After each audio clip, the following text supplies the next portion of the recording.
Everyone relax. This is TOFOP. I'm Charlie Clausen. I'm Will Anderson. Hello and thank you for watching. We're back in the saddle. Back, baby. We're back face to face after a couple Face of to face, weeks nose of doing to it nose, remotely. lips to lips, Not- tongue no, to tongue, no, absolutely not. There is a hand to breast. there is a boardroom table between us. Right now there is. What's going on? I don't know. That coffee's just hit you. I've come in hard. You really have. Could you do something about that? No, I don't like this sexual innuendo, Will. Is this the new character? Yeah. It's like everything's a double It's my entendre. new pivot. Yeah, like TOFOP becomes just like I'm constantly like it's like, are you being served? Yeah, Finbar Saunders and his double entendres Yeah. from Viz. That's you.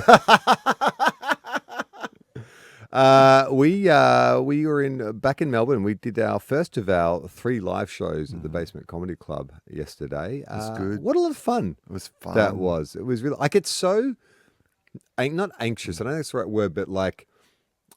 It's funny, we've done a few now at the same venue, kind of, we're still sort of trying to work out what this live show format is. And I think it's part of my producer brain, like I war game it, like what could go wrong? What could possibly go wrong? Really? Everything. And yeah. I'm kind of the opposite because I obviously You want it to go I wrong. want it to go wrong. You're the so I'm like, joker. ooh, what could go wrong? But I'm always like amazed by when it starts up at just how cozy it feels. Like it's sort of, I guess if you're going to do sort of like a live performance, it's the softest launch you could have because you've got a group of people in there who are we're not having to win over necessarily anyone. I mean, I think this one I felt like this one was the most relaxed one we've ever done. I agree. And I think part of it was because we really did feel like we were having a catch up with our 100 most loyal fans and then like another 20 people who just wandered in because like so many people have bought tickets to all of the shows. Yeah, the triple pass, the bundle. And there was a sense of that. Like, like skipping right to the end of the show, there was literally somebody who yelled out, "Same seats next time," which just was so fun and funny. And it did really feel like it was such an indication, though, that it felt like genuinely like a little community. It felt so much like a live version of what this show has always felt like. And that's what it, like even the game elements of it, the John Deeksy element of it, like Celia, who was a brilliant guest, but it all was playing much more on the level of, I think, what the podcast is at its heart. And because there were the people there who knew the show even better sometimes than we knew the show. 100%. It felt like that. It was I really enjoyed it. It was one of my favorite ones we've done, I think. Well, I feel like we spend so much time being meta about TOFOP. Like, what is TOFOP? What are we doing? What is the format of it? TOFOP is mostly us talking about what TOFOP is. 100%. And that's what I think we came to embrace yesterday. It's like, because we've sort of talked about the reason we're doing this run of kind of smaller shows, we want to do more live stuff, but it's like, how can we recreate the TOFOP experience, but still make it like worthwhile to get people, out of their homes to come see a live version of it. And I think what we hit on was it started like a conversation. Like I actually, for a moment yesterday, we were just catching up on things we'd seen or done in the first 10 to 15 minutes and then brought Celia out. Well, I think so that bit of it, I think this is where I've been loving it because I think previously, and like, maybe I'm right, maybe I'm wrong, correct me if I am wrong in this, but I think that because often you are surrounded by people who are doing stage performance, live comedy stage performance as their main job, there's that sense of, the podcast very well. And in the podcast space, you are incredibly comfortable and at home because you've done so much of it.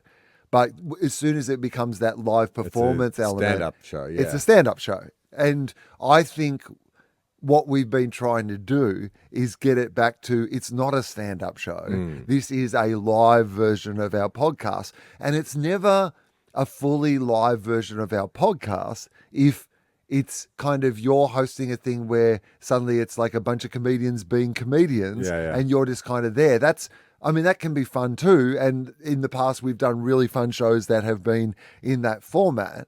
But what I like about the size, tone, and as you said, the less and less even that there's anything prepared at the start. Like, because it's a live show, I think it's good that there is something prepared, that it becomes an event of some kind, as you said, to get people out of the house. But it's that, I think the difference like between the other shows and why I liked yesterday so much was that first 10 or 15 minutes, it really felt like you were relaxed about just having a chat in front of people and not, you were kind of like, oh yeah, okay, we can just jam like we do on the podcast, but in front of this audience. I did hear there was at some point there, because we play a game. You'll hear this episode. It's going to be early for Patreon subscribers. We're going to put it in the feed pretty much this week or last week it would have come out. And then it'll be in the regular feed a bit later on. But I should mention too, while we think about this, there's one story that Celia would like removed. Oh, okay. From that podcast. Okay, So, we can discuss that afterwards. Yeah. But there was a moment when we were playing the game that I sort of heard some people chatting like in one of the back rows. And at first I was like, oh, hang on. But what I realized they were doing is they were discussing, because, it was a game of like quizzes. Yeah. They were discussing amongst themselves what they thought the answer was going to be. I'm like, oh, this is actually okay. This is part of it. This is probably how you do experience the podcast when we do something like this. When I'm making you guess something on the podcast, is you'd be discussing amongst each other what the answer would be. I mean, to the point where there were, and I'm not saying open license for this. Yeah, please don't. But there was, I thought the great thing was audience contribution came at the times where it was helpful, not unhelpful. Yeah. And always in such a fun, like vibey spirit as well. And can we talk about John Deeks for a second? Okay, and you mentioned this on stage, but John Deeks has come into the show in the most organic way possible. I believe his son listened to TOFOP back in the day and told his dad about it. And then when I started working at Channel 7, we crossed paths. And so, he very kindly said, oh, if you ever, need an MC guy or a warm-up guy, just let me know. And so that's how we brought him into the fold. But now, we've given him a license to kill. He's 007, 00 Deeksy. He's got. So we're out the back of the Basement Comedy Club. We never really prep him. No. Either. He knows that he's coming on. Well, I don't at all. Yeah. What do you do? Because I don't even know what writing instructions you give him. Well, so for these shows, I just said, are you available these dates? He said what he was available for. And then I said, okay, cool. Well, so in the past, we've brought him on first thing, and he's been on stage. Other times, we'll just bring him out as like a little special guest, a little icing on top. So I texted him yesterday and just said, hey, you're still good to turn up at this time. We're going to play a little game in the afternoon. At the second half of the show that I want you to MC. Great, no problem. Turns up full tuxedo. Last few shows, he's just been coming in jeans and a t-shirt, casual gear, and there was there was nothing different about this show to any of the other ones that would have prompted him to want to put on a full tuxedo. But he just turned up in a full tuxedo, and then me, you, and Celia are backstage, just sort of catching up and having a bit of a chat. And the audience is filling in, and then we sort of go quiet because we hear the music. Before that, because there's people coming in, and you've got t-shirts, right? You've actually done some exclusive live show merch. Yeah. So bunch of t-shirts that you actually got printed. This is not like a Redbubble thing or whatever, like physical t-shirts that were there. Some people had pre-ordered the t-shirts, and so they were able to get their t-shirts at the start. Other people were able to buy them at the end, basically, is how it works. And we're backstage, and Deeksy isn't backstage with us. Where you would think the guy who was going to be in the show would just be backstage hanging out with the other people who are in the show. Oh, no. And based on no request from us, he is up at the front door. Greeting people as they come in. Flogging out t-shirts. Trying to sell them before they're even on sale yet. Sticking his head backstage and saying, Charlie, we need the tap square. Because I said, Deeksy, we're selling them after the show, not before the show. So that's all happened. Then we're backstage having a bit of a chat with Seals and having a little catch up. And then suddenly the music in the venue goes down, and I'm like, oh well, that's weird. And we all panic for a second, like, are we on? Have they started the show? Have they not given us a? Well, it turns out a show of some kind had started, Charlie. And he's a professional warm-up guy, so it makes sense. So we hear of noise coming from the stage. I stick my head out. Deeksy's on stage with one of the t-shirts on a hanger, just plugging it. like making up facts about it, how good quality it is, where people can buy it. And it was just like, what the fuck are you doing? I mean, I'm so happy for him. But Oh yeah, no, don't get me wrong. We love this. We love I this. don't want in any way It's not this negative. ever to be. This is we don't want to clip his wings no, at all. no, because so far, like, I mean, look, he is like, I can't understand how Yeah. what this relationship. You brought it up on stage. Yeah. You're like, what is What he is doing? it? Like one of the premier voiceover artist MCs, one of the most in respected, like 40 years in the experience industry, industry. like great record, like, you know, just a well-respected person who's been consistently employed. Like, you'd think at this point of his life, the last thing he'd want to be doing is well, whatever he's doing with us. and I'll give you some like inside baseball. There has been times where I've offered payment, Yeah. compensation. He refuses all of it. Like he won't take a cent from us. Like it's crazy. Like even when we did our Sydney Opera House shows, I said, well, we're actually getting some money for this. Yes. I'd like to pay you. No, just pay for my hotel room and my flights and that'll be it. And I'm like, but Deeksy, why are you doing this? And even yesterday, I sort of sent him a text afterwards because he was instrumental in us moving some merch. Of course he you know, was. sold a bunch of T-shirts afterwards. Part of the reason the vibe was so good in the room when we went on is John Deeks had already warmed Warm up the the crowd. But I said to him, thank you so much. Yeah. You know, it's we're really grateful to have you as part of this show. And he was like, no, I am the one who is privileged to be part of this show. And it's like, I don't know how this arrangement, I'm just so grateful and feel so fortunate. I was that- thinking the same because I thought yesterday in particular was one of his real great finest like, moments. you know, just added to the whole vibe of, you know what he feels like? We've spoken about this on the show before, the idea of having a hermit. You know, like like someone who lives, like, you know, goes to your party and is the general sort of, John Deeks is kind of our, Like, yeah, he's like our Alfred. yeah. I mean, he dresses in a tuxedo. I mean, he is. He's our Alfred. He takes care of what we need him to take care of. Yeah, it's just, but it's also that kind of old school showbiz So old school. And it's so professionalism. Like they're so good, those guys, at just kind of like, I don't know what it is. It's like, it's Well, like, I've been listening to, so Jovan and Tony Martin have a podcast with Pete Smith. right. And Do they? Yeah. And it's so good. It's really funny. It's called The Lookout, The Hideaway, The Hideout. Damn, The Hideout? I think. don't know. Anyway, it's bonkers. And Pete Smith is kind of the same. Yeah. Those like old showbiz guys who've got all these incredible stories, but they bring it. Like there's a level of kind of Because I guess they're coming out of that era, right, of like Bert Newton, Don Lane. that's exactly what Graham it feels Kennedy. like old school variety. I think maybe that's what that live experience, that's what television was like in the Yeah. early days. And It was and like this sort of live podcasting. podcast. Anything can happen. You know, we're Yeah. creating a space, we're putting on a show. Maybe there is part of that energy and that experience that like coming in doing something like this recreates. Because when we used to have ads, when anyone was willing to sponsor the show, This, you know what? By the way, this is a good show and it has a good audience. Someone sponsor us. it.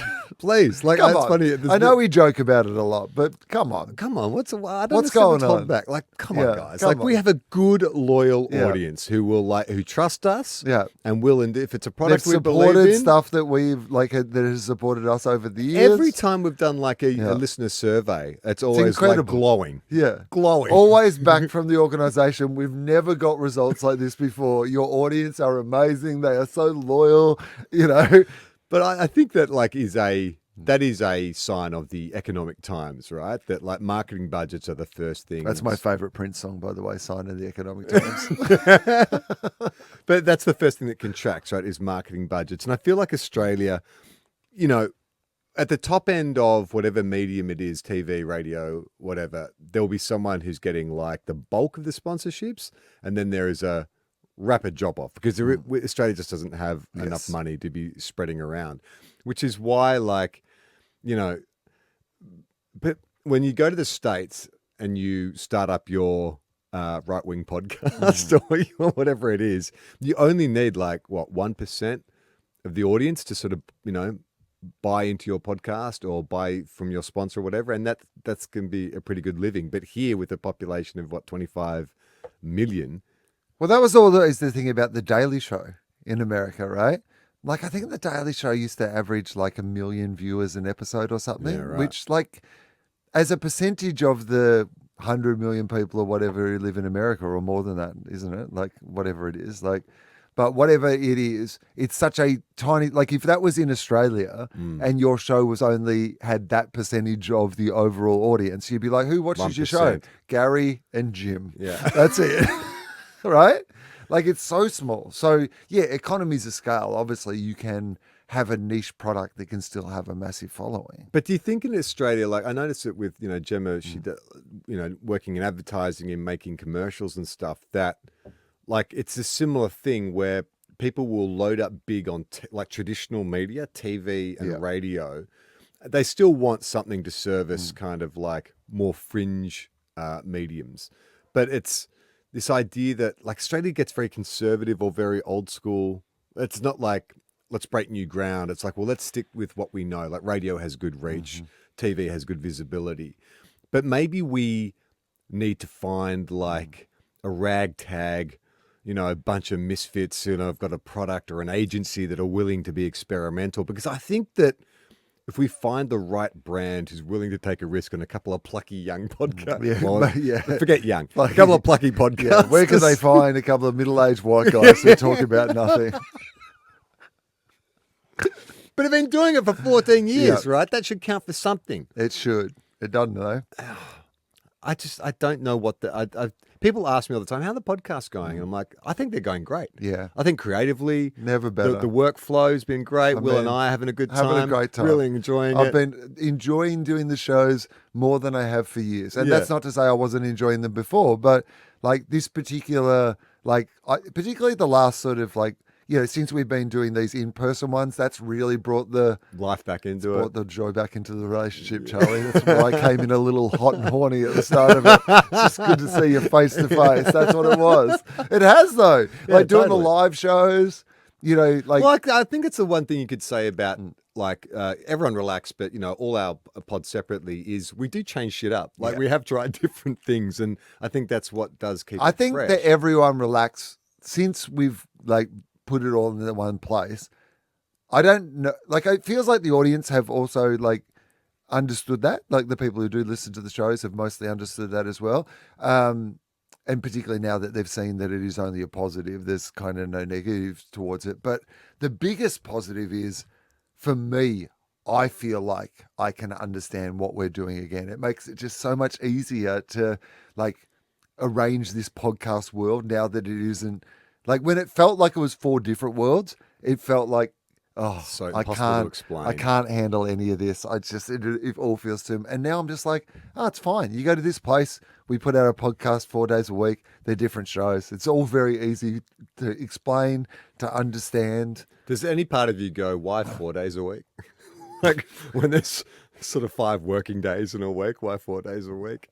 Well, at the moment, because we don't have a 3 days a week. we don't have a footy season financial. I was goes going to say we don't have a financial model for 5 days a week.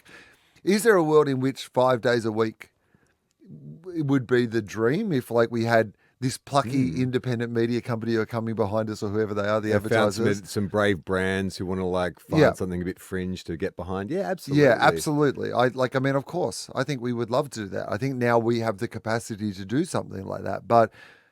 The problem is, if we don't get sponsors and stuff, we might lose the capacity we have at the moment. I've been getting some very helpful emails from listeners suggesting sponsors, not from the sponsors themselves, but people thinking, I think this brand would work well for you. I like the thinking, but unless you can connect me with their head of sales or something, I'm not sure that we can just say, we're now sponsored by this brand.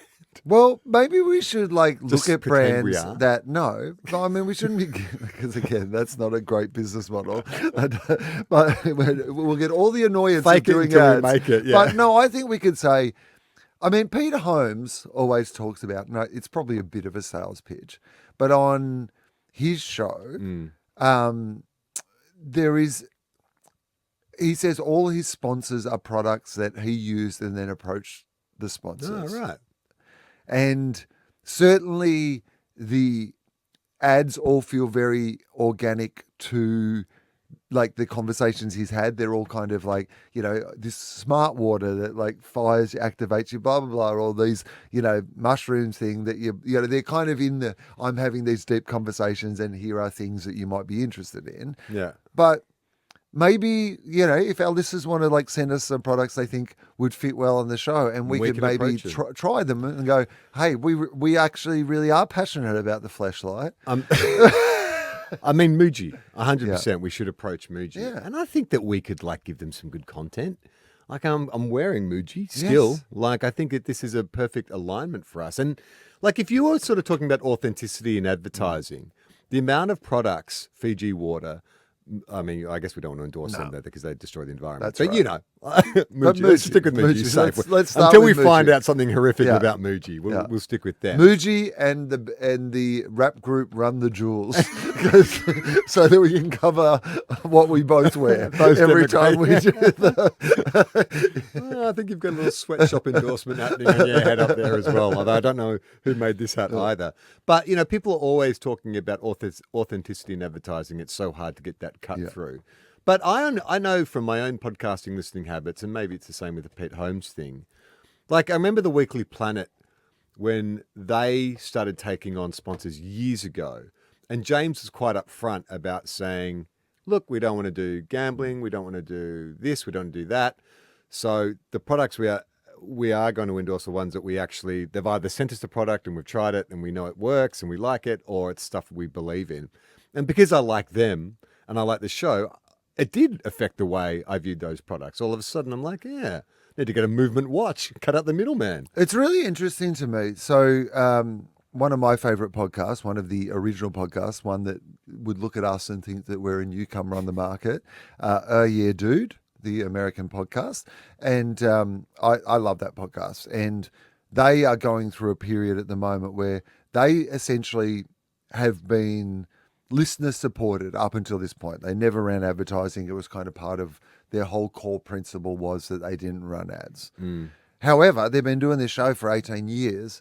And even they, like a show that is like a legacy show like that, has been around for a while, like they just don't have, particularly in a cost of living crisis, I think the level of listener support now that means that they can continue to do this show that has been going for nearly 20 years. Like, without running advertising, and they have been having, because it was such a core part of who they were and like the offer that they gave to their audience. So they've just had to start in the last few weeks, like introducing ads, and you can hear them struggle with the idea that like there's going to be advertising in their show and like that wasn't what they were about, and offering so many, and they've had members of their audience, it feels like, even respond to them saying that they don't like hearing the ads. And I was so angry at the members of their audience. And maybe it's because, and I bet most people, by the way, don't mind. Because I think we live in a world now where most people understand that like the economics of how this all works is, I mean, we don't have any ads in our podcast, but that's not a choice. We'd love to have some ads. Oh my God, I want to sell out so bad. I'd love to be a principal. No one's asking. We're incels. Yeah. Unsells, I think is what we are. We can't sell fucking anything. We are unsells. But yeah, so they have, I mean, I am like, yeah, of course, if this is what you need to do to keep this going, like no one, unless you're like, Smartless or Joe Rogan's making money out of podcasts. Like there was a slight podcast boom during the pandemic when everybody was listening to a lot more content. And now no one's really, I mean, unless you're a huge podcast, no one's really making a lot of money. But this is where I think, I mean, God, this is such a fucking self-indulgent, navel-gazing meta episode. TOFOP, talking about TOFOP. But I think it's true. Like, I think if I was going to endorse us to a potential advertiser, it's like, look, we have been around, like we are the cockroaches of podcasting. Oh yeah, no, that's not a good pitch. We eat garbage and we live in shit. We will survive the nuclear holocaust. But I think we've always had we've had a very strong, loyal listener base, and we have ridden the ups and downs of the podcast industry and always maintained a consistent base. Like our listenership has never dipped. It's only gone up. It has plateaued at points, but it plateaus and goes up. It plateaus and goes up. And so I feel like when that boom happened and they're giving Obama a podcast, and then, John Krasinski wants to do a podcast, whatever, and all these people who have, much more lucrative careers in other areas, they dip their toe in it. They do 5 or 6 episodes and they realize this is a lot of work and they dip out again. It's like, well, they're not. If we were a punk band, we'd be calling them posers. Yeah. Like, we're hardcore. Maybe we should start calling them out. Just calling out all the poser podcasts. Maybe that's yeah. Hey, Obama, you poser. You podcast poser. I'm just thinking this fractured political climate. Obama. That's not... Your podcast... I mean, that might get us some...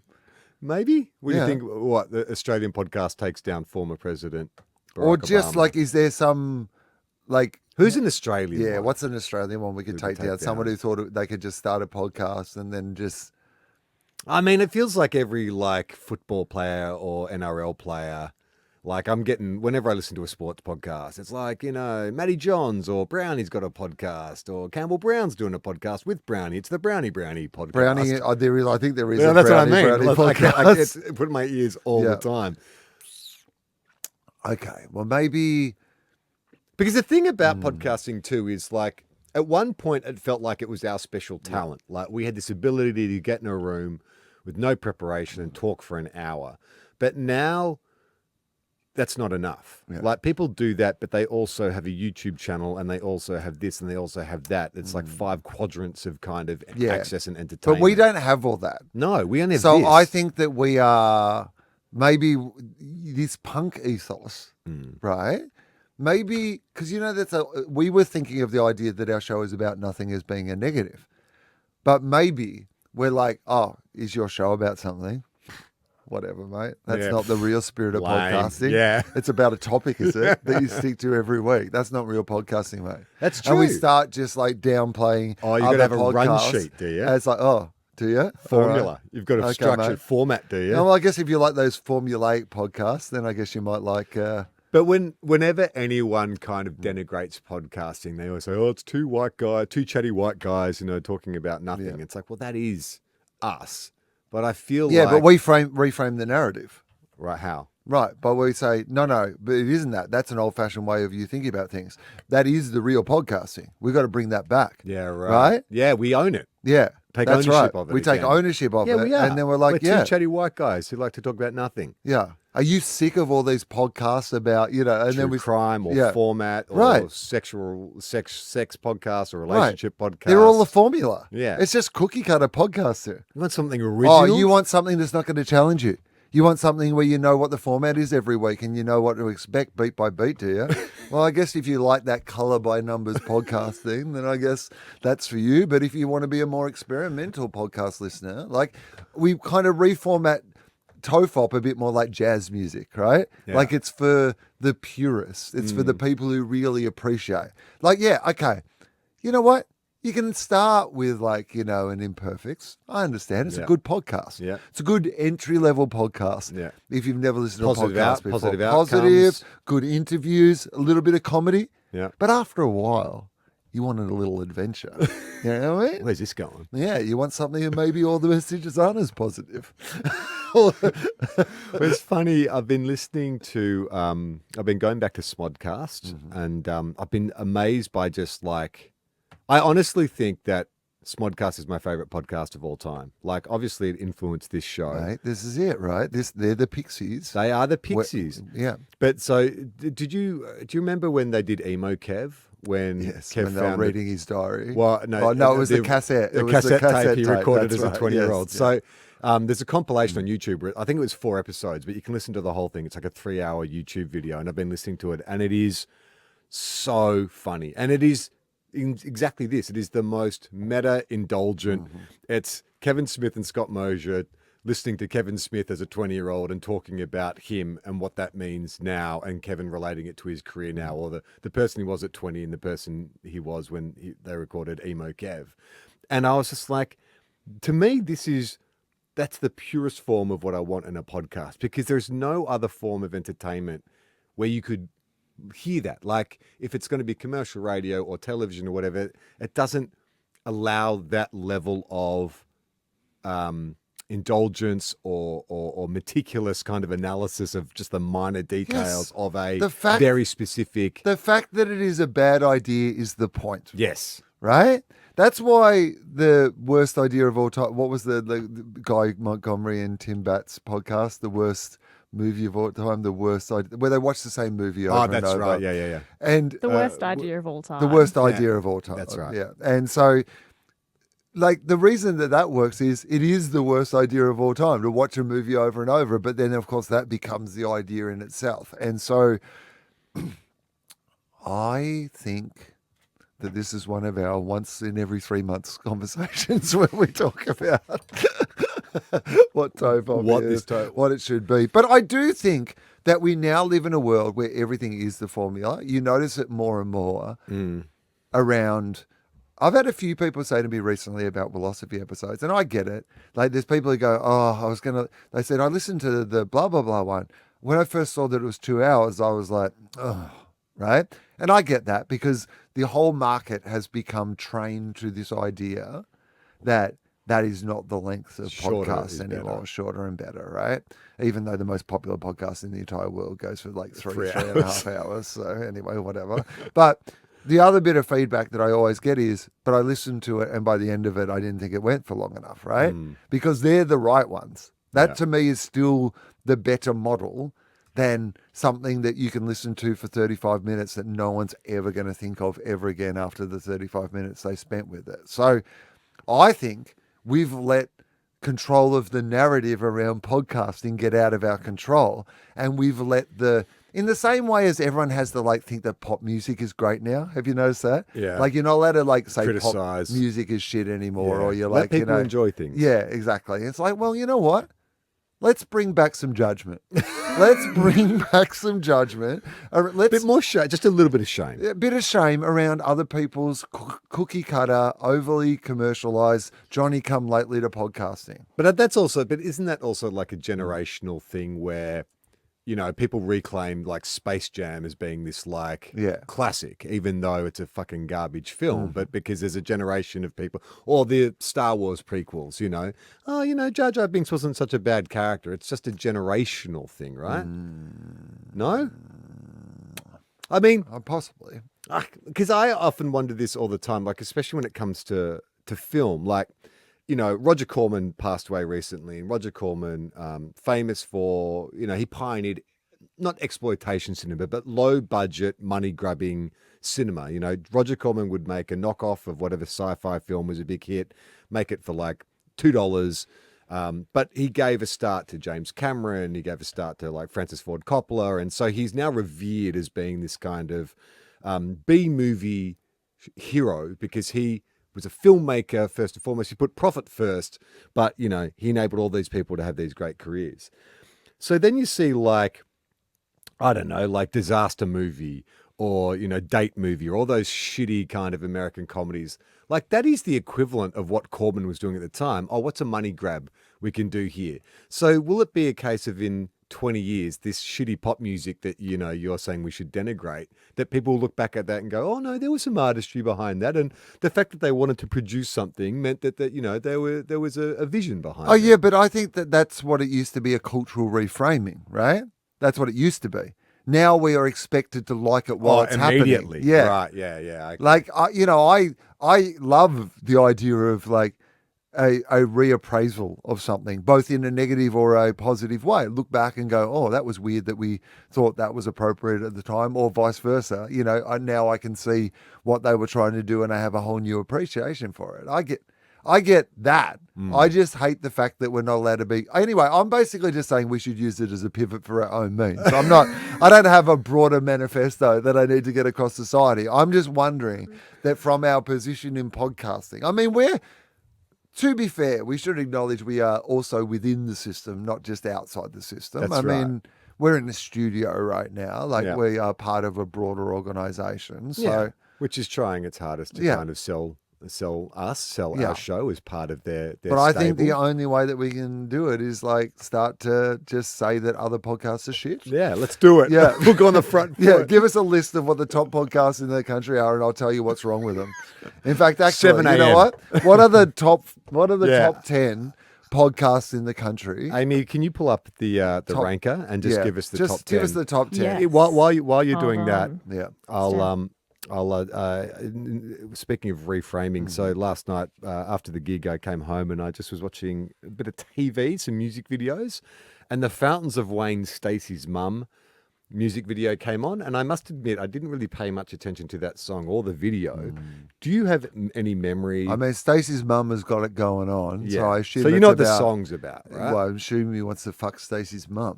So it's from the point of view of like a 13-year-old boy who's, got a friend or a girlfriend, but he's secretly in love with her mum, right? The music video stars former Sports Illustrated swimsuit model Rachel Hunter as Stacey's mum. It is like so inappropriate. Like I can't remember when Stacey's mum came out, but not only are they like hypersexualizing Rachel Hunter, but the actress playing her daughter, who is also probably about 13 as well, is also hypersexualized. So the narrative of the music video is it's this kid hanging out with this girl, and she's the pretty girl at school. And so she's wearing like crop tops and stuff. But there's a scene where she's in her bedroom in her underwear. There's another scene where she's hanging out by the pool in a bikini. And the kid is like looking at her in a bikini, but he's actually looking at Rachel Hunter getting undressed in the house behind her. And like, if it was 30 years ago, I'd be like, oh, okay, yeah, I understand. But I get the feeling that Stacey's mum is, 15 years old? Yeah. Not that old? No. You watch that music video and you're like, how the fuck was this not slapped down immediately? I mean, things change very quickly, and it's mostly a good thing, right? Yeah. Like, and I think sometimes when we... And also on that point, because I was watching it and I was like, if you actually listen to the song in isolation, it's kind of like it's obviously like a light pop song, but it didn't have to be interpreted in this hypersexual way. Yeah. It's about a kid saying, look, I like you, but I really like your mum. And the song is kind of, it's not taking itself seriously, but the director and the record company have said, What if we make how can we make this the most serious, inappropriate? inappropriate? And this kid is a little... Buy the rights to Stacey's mum and make it seriously. It's so fucking creepy. Like the way this kid is behaving, the way he's objectifying not only his friend, but his friend's mother. Like everything about it is just like fucking me too. Amy, do you have the list of the top 10 podcasts in Australia? Okay. I will also say Stacey's mum came out in 2003. 2003. Oh, it's 20 So years. 20 years ago. Also, I'm on the wiki, and apparently the inspiration came from someone saying to Adam Schlesinger, who's the songwriter, Yeah. that he thought that his grandmother was hot when they were kids. Well, it should have been Stacey's grandmum. It doesn't quite roll off the tongue. Doesn't rhyme. Not as- Maybe not as Stacey's catchy. mum's name Stacey's was also Vanna. Stacey. Yeah, right. Stacey's Maybe. grandma. I'd like to see without a bra. Oh, no. That came too easy to you. Well, I'm trying to think of a rhyme. Stacey's granny. Show me. Oh, no. No. No. No. No. Anyway, so the pod ranker. Stacey's grandma's got angina. And no. Stacey's grand. I'm your biggest fan. Yeah, there yeah, you go. That's a PG one. Okay.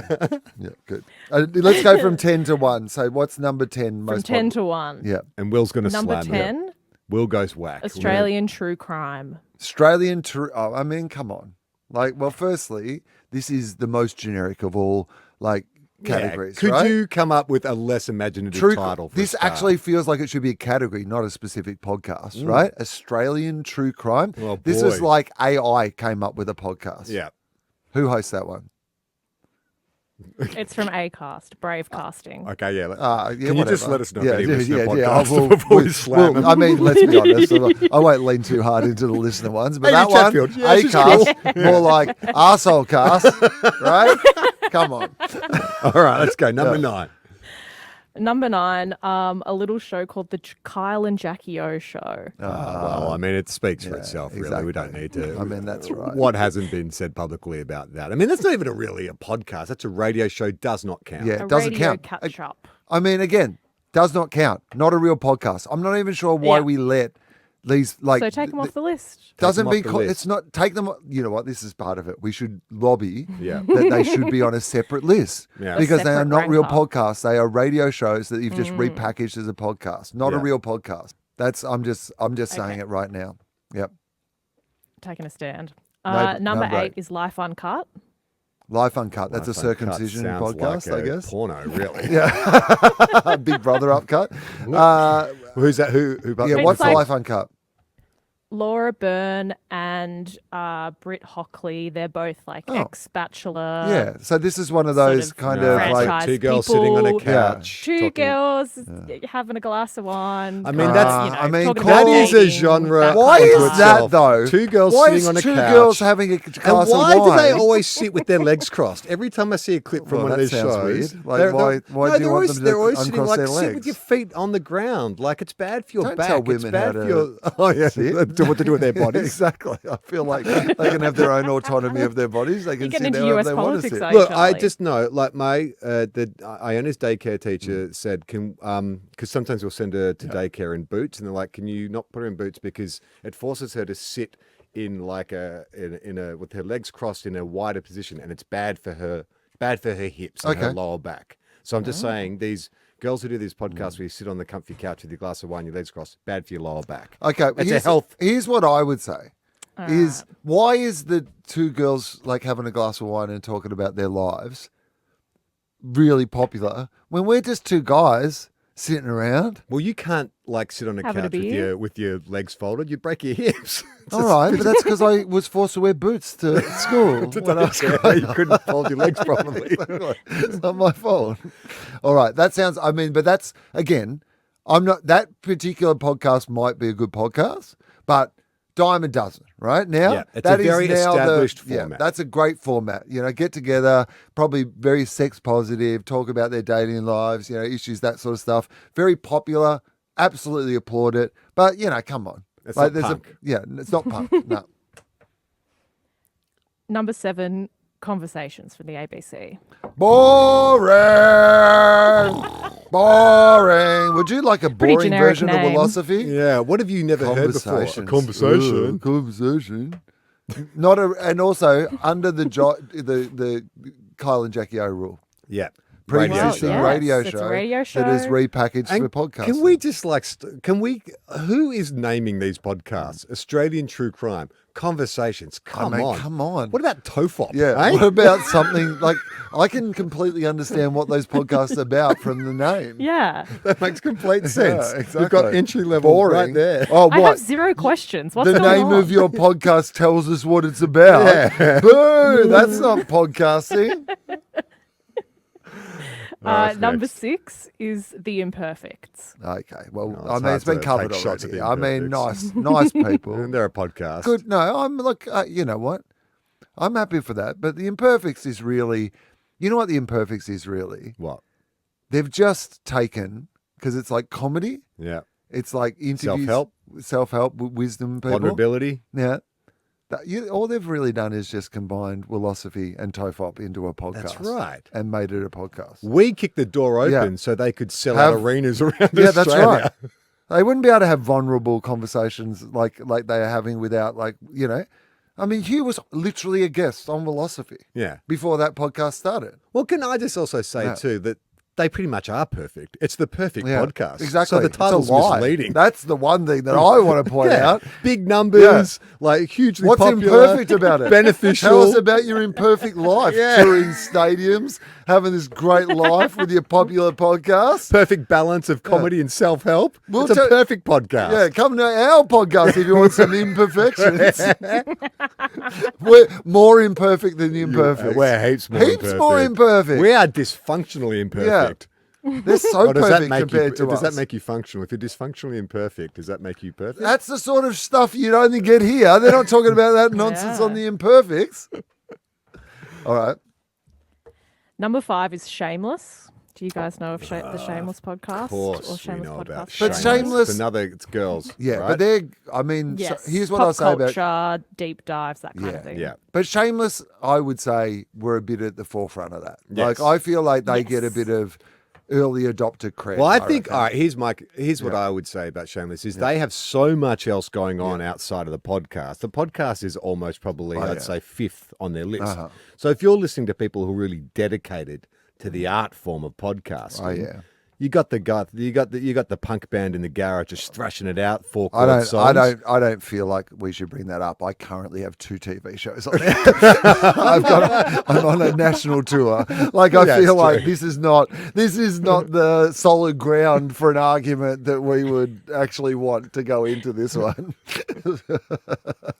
All right, next. All right, Shameless I like. So Number what next? 4. Number four is four. Mamma Mia Out Loud. Mamma Mia Out Loud. Yeah. Yeah. Don't know what that one is. That's not. Which one's Out Loud? I don't know. It's not. Out Loud is that is unfiltered? Mia and the 2 other women. So she No Filter is Mia's- the one that's just Mia. Okay, right. Okay. Well, she's already got a podcast. Yeah. She's got No Filter. This is just double dipping. It's greedy.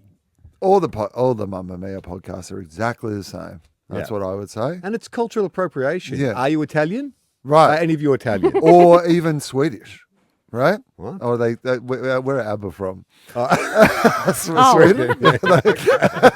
What? Where are you going with that? All right. Number 3, this is an interesting one. ABC News Top Stories. ABC News Top Okay, Story. here we go. Boring. Are you allowed to criticise Yeah, it? absolutely. go ABC, for it. that, again, shouldn't be a podcast for a Didn't Laura start. Tingle just get in trouble for criticising the She ABC? said that Australia, no, she Oh, got she in trouble for criticised saying that Australia. Australia was, you can't criticise Australia, mate. Right. Can't point out that Australia might have some hints of racism, may contain traces of racism. Can't say that because then you're impartial. Right. You know what I love about like the idea of like ABC, like so someone Did I like, say Laura Tingle? Did I say Laura or Lara? oh, well, her name's Laura. Laura, okay, good. So, I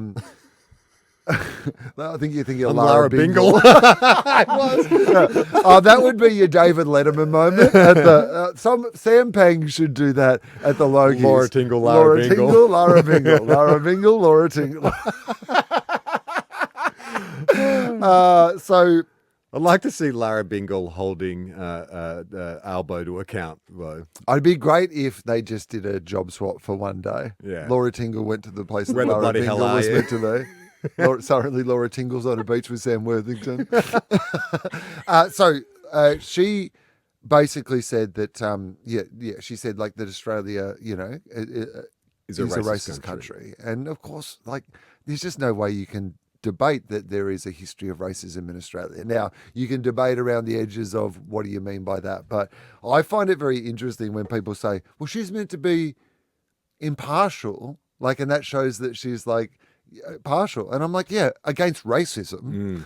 Like, it's weird that you have to be partial to racism as well. Like, that feels like one of those things you're allowed to be. Well, the weird thing about like patriotism is that it apparently excludes any kind of critique of the society in which you live. Like that you have to just accept that your country is love the it or best. leave it. Love mate. it or leave it. Love it or leave It's, it. No wriggle room.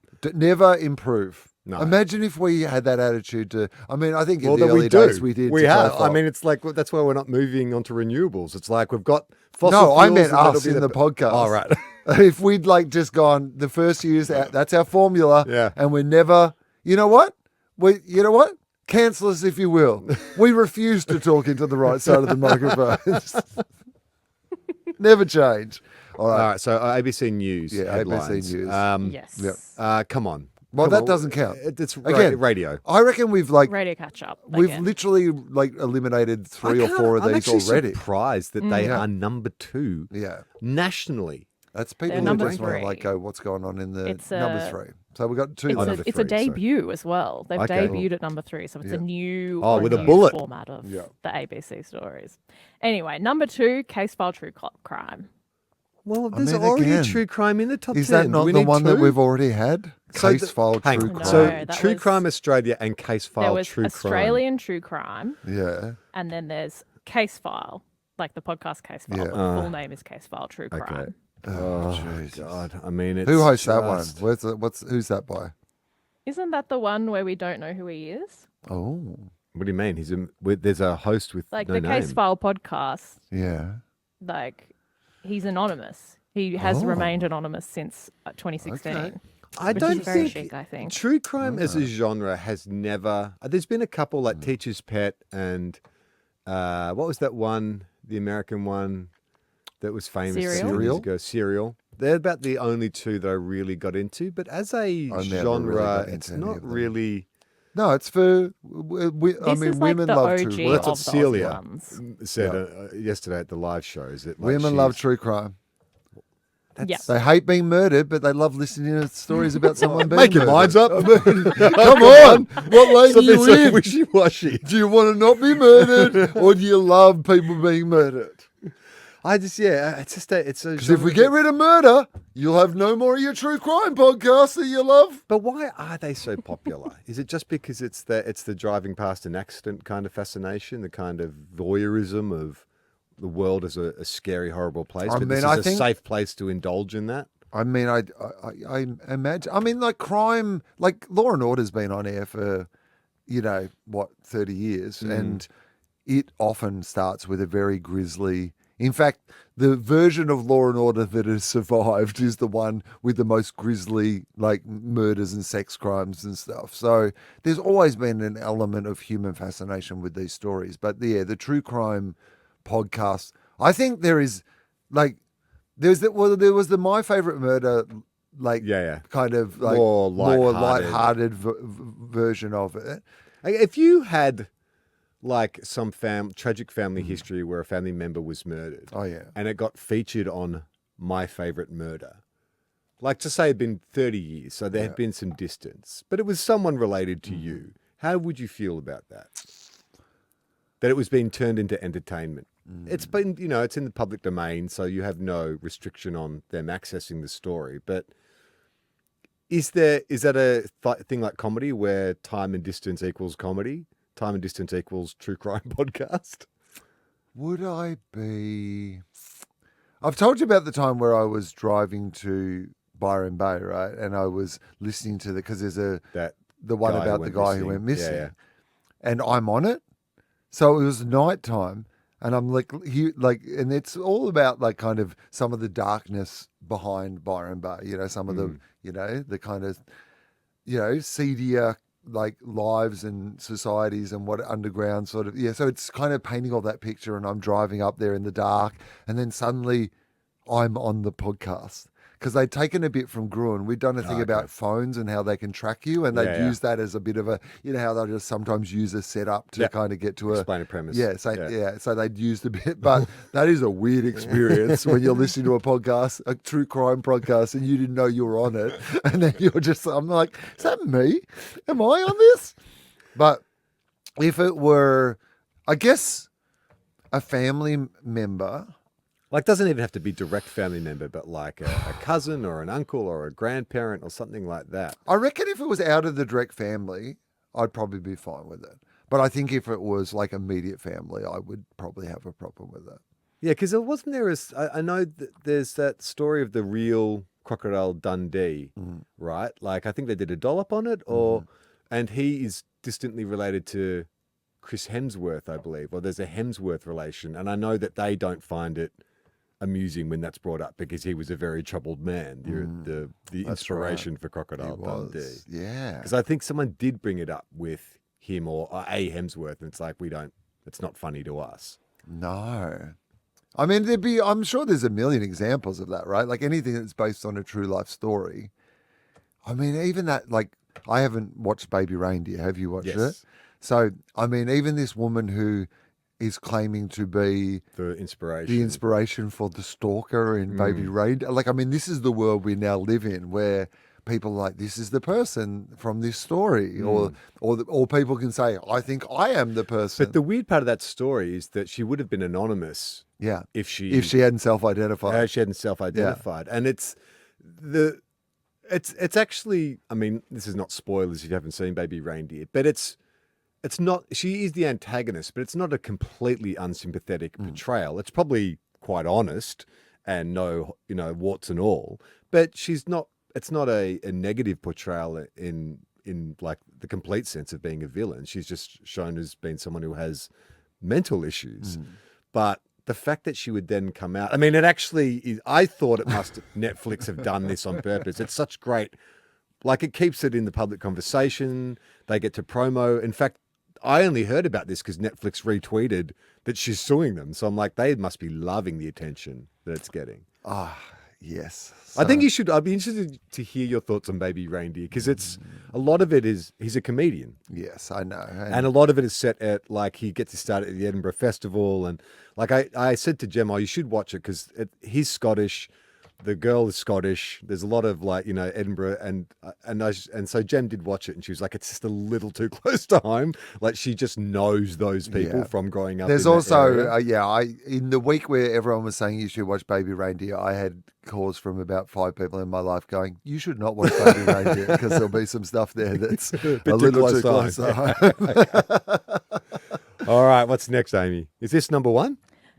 Number 1, Hamish and Andy. Okay, good Hamish guys. and Andy. Love Yeah, them. love them. Nothing bad to say about them. Beautiful.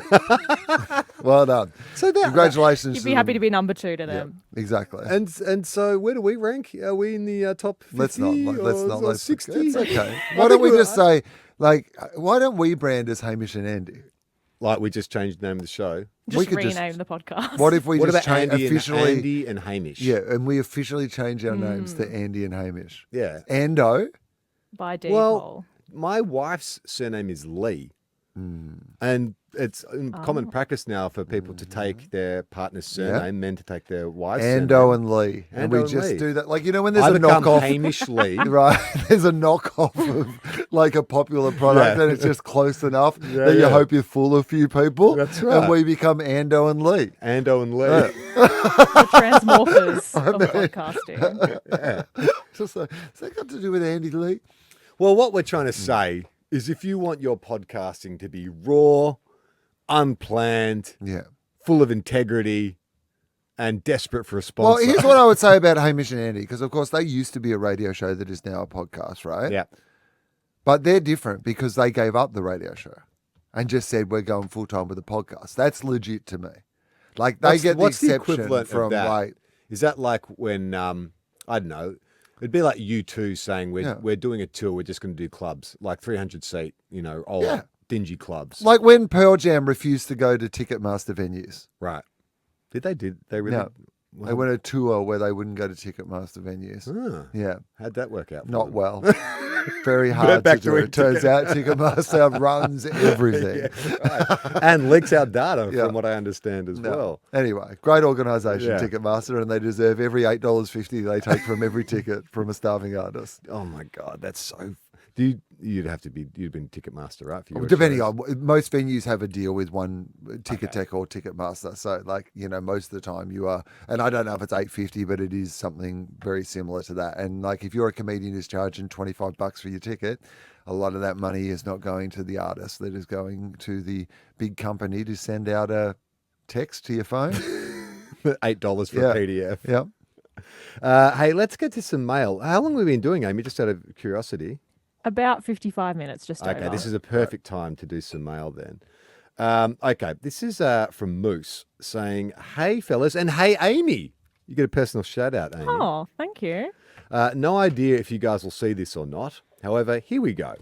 I too went to see June 2 at the theatre. A person 2 seats over from me was digging through their snacks, munching away well after the trailers, just munching away in their own little world, which was fine, I guess. Also, someone needed help with the subtitles as, to quote them, I can't read them, which is fine, but the woman who read them was loud enough for everyone else in the cinema to hear. Everyone was super... How many subtitles are there in it? I mean, it's not the whole film, but there's some alien languages and stuff like that. So it's not the entire film. Everyone was super polite about it. Nobody shushed them, and I was cool with that as well. I'm not sure the reason the person couldn't read the said subtitles, but this experience with this movie was interestingly entertaining here in good old Kentucky.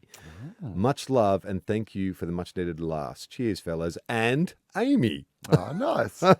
Moose, your biggest fan, Amy. Well done, Moose. What do you Thanks, think about... Moose. I mean, what's like, obviously there's going to be issues. Someone's got poor eyesight or whatever. Do you... Take your glasses, mate. Yeah, or what if they're functionally illiterate? Oh, okay. So they go to the movies Yeah. and they're functionally illiterate. I think And the they didn't onus know is- there was going to be reading. Yeah, because it's a Okay. sci-fi movie, Yeah, so all it's right. not like you're seeing a foreign film. Yeah, okay. So, that's right. No, look, because if you've gone to something where you know there's going to be reading, Yeah. then I think that's on you. Yeah. But you've gone into something you didn't know there was going to be I think reading. the question is more for the person who's with them because they're doing I would be whispering the subtitles. I wouldn't be like loudly reading out what they were. Lean over and whisper, right? It's like when someone says, "Well, who's this guy?" Like if your partner comes back from the toilet or whatever and they want to catch up, you whisper, "Oh, this guy did that." No, you don't have to declare it for the whole cinema to hear, do you? But maybe if he's illiterate, maybe he's slightly deaf as well. Why? How are those two things linked? I don't know. He's lived a hard life. Oh, yeah, okay. The picture I have of this guy is a guy who can't read. He's a bit hard of hearing. He's gone out to see his favourite movie, June 2. But this email, I think, sums up like why no one is going to the movies anymore. Like Right. June 2 is probably an exception. Like that's done very well at the box office. But, Furiosa is struggling. Planet of the Apes is struggling. All these films are struggling. In fact, Kevin Smith, I listened to a recent podcast he did where he talked about he bought his own cinema 3 years ago, I think, in Highlands, where he's from. And he said this year, opening night for Planet of the Apes, they sold 12 tickets in a 300-seat cinema. Furiosa, they sold 8 tickets. And then some other tentpole film, they sold 9 tickets. And then someone called up and asked for a refund because they'd booked it on the wrong night. So his philosophy is like cinema is going to go the way of Broadway, where once upon a time it was the dominant form of entertainment. But now people have like amazing home entertainment systems. So it'll still exist, but it will be niche entertainment. And you will not get those mega cinemas anymore. Everything's going to cut down and reduce to kind of maybe 200 seat, maybe even less, 150 seat cinemas. And it'll just be for the kind of like, wax heads who love vinyl, just be for those people who want the communal experience. But multiplexes will probably be a thing of the past. Yeah, that's interesting. I think you're probably right, though. Like, we've managed to go an entire episode without talking about Furiosa, which is pretty good for us at the moment. But it will be back next episode because I have a little update story to tell. But yeah, when I went to see that, there was only one other person in the cinema. And that was, pretty soon after it had come out. And I do worry that like people going to see the movies is, yes, when they do go, then they have that experience where somebody's talking through the entire thing, or like, a guy with a extraordinarily large backpack comes in and tries to rifle through it for a packet of Tim Tams. Or someone brings in like a full-size family pizza Yeah. and starts eating it like they're on their living room. Amy, you said when you went to see Furiosa, because we talked in that double episode about how like during those insane action sequences, like I was laughing and clapping and cheering and that the audience wasn't vibing on it. And you said you had the same experience? Yeah, it was so strange. And I saw it the day after it came out. So like it would have come out, on a Thursday, and I saw it with my friends on the Friday. And there's even the added thing of like, so I saw it in Newtown, and like local Sydney Newtown celebrity Danny Lim is in the movie. It's true. Like, and we were like screaming like, oh my God, it's Danny Lim. And just nothing for these people. Like, I'm like, everyone sees him at Newtown Station every day Yes. with his signs. Like, you'd think you would get more of a reaction at Dendy Cinemas Newtown. But it was like every single person in the cinema had like taken a Valium, and then it was like time to see Furiosa. There was like maybe one or two other people behind us. I had someone next to me who at the end was clearly explaining to his girlfriend that what was showing in the end credits was Fury Road. And I was like, what are you doing here? Yeah. I mean, that is, it's sad because like cinema, I know it hasn't been big for ages, like in a general sense, right? Like even before the pandemic, it was declining. But it feels like, Well, Barbie and Oppenheimer felt like maybe yeah.